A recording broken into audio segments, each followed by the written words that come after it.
আসিফ নজরুল কি করেন? শাওনের বাসায় গিয়ে ঘুমান, রাস্তায় মুখ দেখাইতে পারবেন, আপনার অনেক কিছু কিন্তু আছে। সর্বোচ্চ 48 ঘন্টার ভিতরে যদি এটা না হয়, তাহলে আসিফ নজরুলের বাসভবন বা সরকারি যে বাসভবনে সে এখন আছে সেটা ঘেরাওয়ের কর্মসূচি দিতে হবে। আসিফ নজরুল কি করেন? শাওনের বাসায় গিয়ে ঘুমান না কি করেন, এটা জানতে হবে। যে আসিফ নজরুল, শাওন তাকে এক লিস্ট দেয় আর তিনি নিয়ে ওই শিল্পকলা একাডেমির ডিজি কে বানান, আবার শাওন হচ্ছে গিয়ে আপনার ফেসবুকে পোস্ট করেন যে আপনাকে ধন্যবাদ। আর যেই ব্যক্তিকে ডিজি বানানো হয় সেই ব্যক্তি কয়েকদিন আগে বলেছেন যে 2024 সালে এসেও নারীরা বোরকা পরে, এটা আমাকে দেখতে হয়। এই হচ্ছে সেই ডিজি। এই জন্য বাংলাদেশ এই হাসনাত আব্দুল্লাহ স্বাধীন করেনি।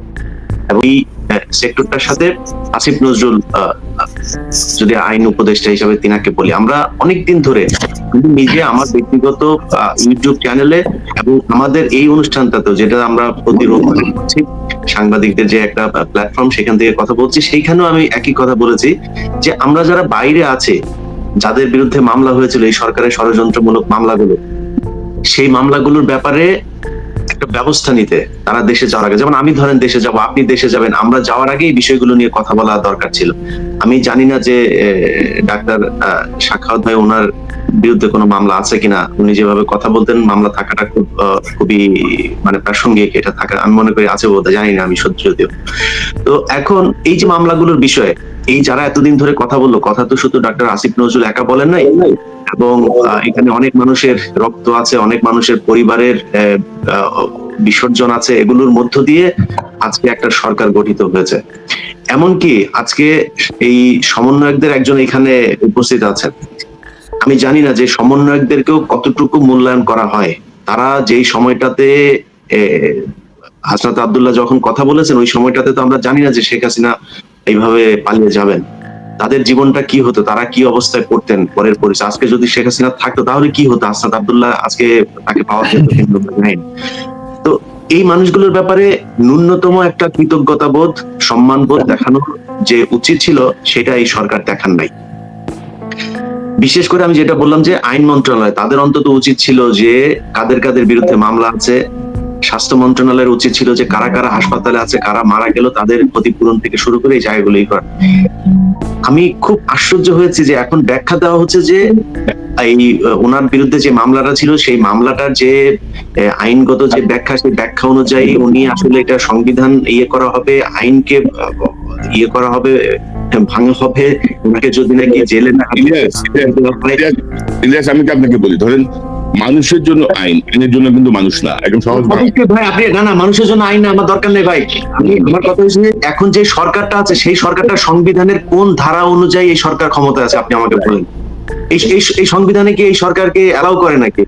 তো ওনারা যদি সংবিধান ব্রেক করে যদি আসতে পারে, তাহলে এটার জন্য যদি প্রয়োজন হয় সংবিধান ভায়োলেট করুক, সংবিধান সংশোধন করুক, সংবিধান আবার ফের নতুন করে করুক, এটা স্থগিত করুক, যেভাবে করতে হবে।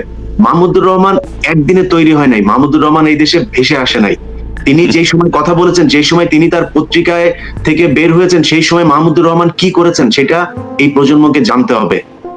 অতএব মাহমুদুর রহমানের ব্যাপারে আমি ইলিয়াস দরকার নাই, কিন্তু মাহমুদুর রহমানের ব্যাপারে এই সরকারের খুব বেশি সেন্সিটিভ হওয়া দরকার ছিল। তিনি দেশে যাচ্ছেন, তার এক সপ্তাহ আগে থেকে ঘোষণা দেওয়া হচ্ছিল যে তিনি দেশে যাবেন।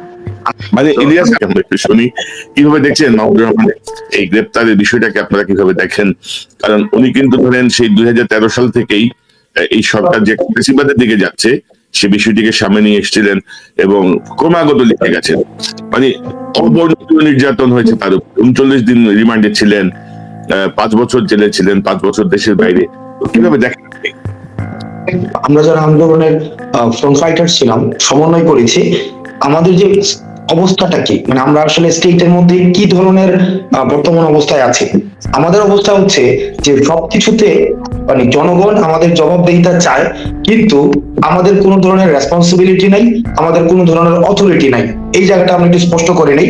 অর্থাৎ আমাদের যে ভূমিকাটা, সেই ভূমিকাটা হচ্ছে একটা স্বেচ্ছাসেবীমূলক ভূমিকা। আমরা কোনো অথরিটি হোল্ড করি না, আমরা কোনো ধরনের যেটাকে এজেন্সি হোল্ড করি না। এই জায়গাটা একটু স্পষ্ট আমরা সবসময় করার চেষ্টা করি আমাদের জায়গা থেকে। দ্বিতীয় যে বিষয়টি, মাহমুদুর রহমান সাহেব একটা ব্যক্তি না, একটা ইনস্টিটিউশন। কোন ধরনের ইনস্টিটিউশন? যারা আমরা 1/11 এর পরে যে একটা ফেসিবাদের যে একটা কাঠামো তৈরি হওয়ার যে একটা উর্বর ক্ষেত্র তৈরি হয়েছিল, সেটির বিরুদ্ধে যারা যারা কথা বলেছিল, তাদের মধ্যে উনি হচ্ছেন অন্যতম। এখন এই ফেসিবাদ বিরোধী যারা কথা বলেছে, এই 24 পরবর্তী ছাত্র নাগরিকের যে অভ্যুত্থানটি হয়েছে, এই অভ্যুত্থান পরবর্তী সময়ে এই ফেসিবাদের সাথে আপোষ না করে যারা তাদের এগেইনস্টে কথা বলেছে, আমরা আমাদের জায়গা থেকে সবসময় আমরা সেটি চেয়েছি যে তাদেরকে যেন এই 24 পরবর্তী সময়ে কোন ধরনের এই আমাদের ফেসিস্ট সরকার যে ধরনের কালো আইনের মধ্য দিয়ে তাদেরকে হচ্ছে জেলে বন্দি করে রেখেছে, সেই আইনগুলো যেন আর বলবৎ না থাকে, বরং তাদেরকে যেন 24 পরবর্তী সময়ে যে আমাদের নতুন বাংলাদেশ বিনির্মাণের আমি কথা বলছি। দেখেন, আমি কথা বলছি নতুন বাংলাদেশ বিনির্মাণ, কিন্তু নতুন বাংলাদেশে আমি কালো আইনের মধ্য দিয়ে আবার তাদের বিচারিক কার্যক্রম হচ্ছে আমি অব্যাহত রাখছি। এই দুইটা জিনিস আমি ব্যক্তিগত জায়গা থেকে মনে করি এটা একটা কন্ট্রাডিক্টরি একটা জায়গা। এখন এই নতুন বাংলাদেশের বাস্তবতায় এই পুরনো বাংলাদেশের ফেসিবাদী কাঠামোতে গড়ে ওঠা যে ধরনের কালো আইনগুলো ছিল, যেটির মধ্য দিয়ে মাহমুদুর রহমান সাহেবদের মতো অন্যান্য আরো যারা এই কালো আইনের মধ্য দিয়ে হচ্ছে বিচারিক কার্যক্রমের মধ্যে রয়েছে, আমরা চাই আমাদের জায়গা থেকে এই 24 পরবর্তী বাংলাদেশে সেগুলোর দ্রুততম সমাধান হোক। এখন আমরা দেখেছি উনি দেশে এসেছেন ওনার অসুস্থ মাকে দেখতে, এবং ওনাকে আবার এই কালো আইনের মধ্য দিয়ে আবার হচ্ছে ওনার জামিন মঞ্জুর না করে ওনাকে কারাগারে পাঠানো হয়েছে। এই জিনিসগুলোকে আমরা ইতিবাচক ভাবে নিইনি। আমরা আশা করেছিলাম যে এই কালো আইনের আর পুনরাবৃত্তি আর হবে না। জি, আমরা আমাদের জায়গা থেকে এই বিষয়টি স্পষ্ট করতে চাই যে আমরা মানে আমাদের বার্তাটি হচ্ছে যে ফেসিবাদ কাঠামোকে যে ধরনের আইনগুলো যেটা ক্লাস্টার ক্রিয়েট করা হয়েছে, আমরা যদি 2009 পরিবর্তে ফেসিবাদটা দেখি, এই ফেসিবাদটা কিন্তু একটা একাডেমিক ডিসকোর্সের জায়গা থেকে যদি আমরা আলোচনা করি, সেটা কি ছিল? তারা একটা অ্যাডমিনিস্ট্রেটিভ ক্লাস্টার ক্রিয়েট করেছে, একটা ইন্টেলেকচুয়াল ক্লাস্টার ক্রিয়েট করেছে, একটা জার্নালিস্ট ক্লাস্টার ক্রিয়েট করেছে। এই যে জার্নালিস্টদের মধ্যে কিন্তু একটা পক্ষ ছিল যারা এই ফেসিবাদকে সবসময় হচ্ছে ইন্ধন জুগিয়ে গিয়েছে। আপনি যদি গণভবনে যে প্রশ্ন উত্তর পর্বগুলো থাকতো, সেগুলোকে যদি আপনারা খুব মনোযোগ দিয়ে আপনারা দেখেন, এই প্রশ্ন উত্তর পর্বগুলোর প্রত্যেকটা প্রশ্নের একটা বিনিময় মূল্য থাকতো। অর্থাৎ আমরা যখন দেখতাম যে সাংবাদিকরা তৎকালীন সময় হাসিনাকে প্রশ্ন করছে, এই প্রশ্ন করার উদ্দেশ্য ছিল কি, হয়তো পূর্বাচল একটা প্লট পাবে অথবা ইউনাইটেড নেশনস এ সফরে যাবে। অর্থাৎ এই যে উদ্দেশ্য প্রণোদিত ভাবে একটা জার্নালিস্ট ক্লাস ক্রিয়েট হয়েছিল, যারাও কিন্তু ফেসিবাদকে ইন্ধন জুগিয়েছে। এখন আমরা যদি এই 24 পরবর্তী সময়েও এই একই ধরনের প্রবণতার বা আমরা যদি কোনো ধরনের আভাস দেখতে পাই, সেই জিনিসগুলোকে আমরা অবশ্যই মেনে নিব না। এখন এই যে মাহমুদুর রহমান সাহেব, উনি হচ্ছেন আমাদের সিম্বল। ফেসিবাদের এগেইনস্টে যারা কথা বলে গিয়েছে ওই সময়টিতে, তাদের সিম্বল হচ্ছে মাহমুদুর রহমান সাহেব।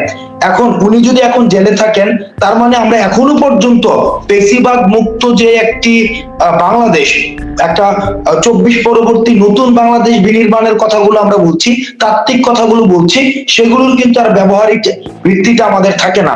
সেজন্য আমাদের যে আইন উপদেষ্টা রয়েছেন আসিফ নজরুল সাহেব, আমরা প্রত্যাশা করেছিলাম এই বিষয়ে ইতিবাচক এবং দ্রুততম পদক্ষেপ নেবেন, কিন্তু উনি সেটি হয়তো উনি নেননি।